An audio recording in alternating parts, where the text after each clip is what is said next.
It has been a dramatic Saturday night. Let's get to our big story that comes from the Adelaide Oval, where the Crows came from behind following a thrilling final quarter to hold on by 3 points.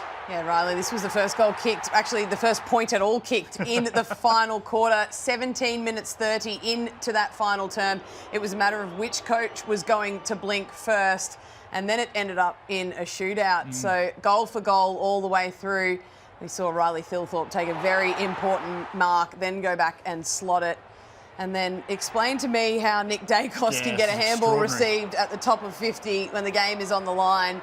That is something that the Crows would want to tidy up. The most important player of the opposition being able to bob up in a situation like that. But they held on 3 points, the difference, and they got the job done, and they still sit atop of the AFL table. It was an absolute slugfest in that final term. You mentioned Riley Thilthorpe. He was involved in a controversial moment late in the game when he didn't hand the ball directly back to the boundary umpire. He kicked it past him. Now, I can see what he's trying to do. I reckon he's trying to flick this ball up to the boundary umpire. He's trying to be a bit cute.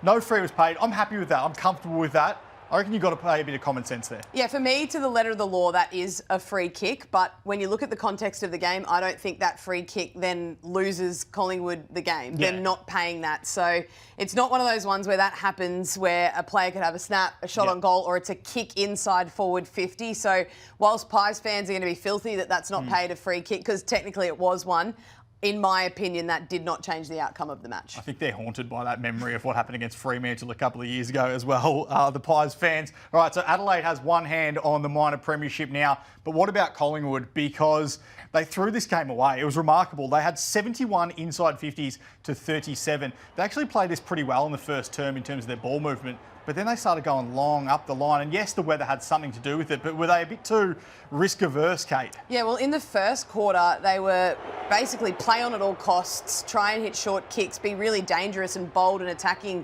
with their ball movement. In that time, they kicked 5 goals. From that point after, they went into this long, slow ball movement, which we've seen at times this season from the Pies, only resulted in 3 goals for the remainder of the game.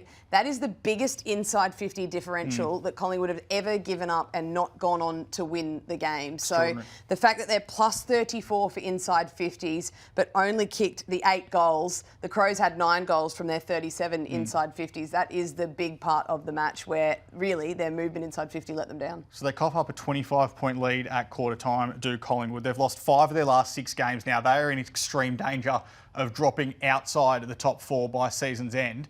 Do you think they can win it from outside the top 4 if that does eventuate? Look, for me, where they're sitting at the moment, as you said, 5 of their last 6 they've lost. They've lost to teams that are inside that top 8, at least 3 of those games. And just the way that they're playing, so their stars, we had a look last week at the drop-off of some of their stars.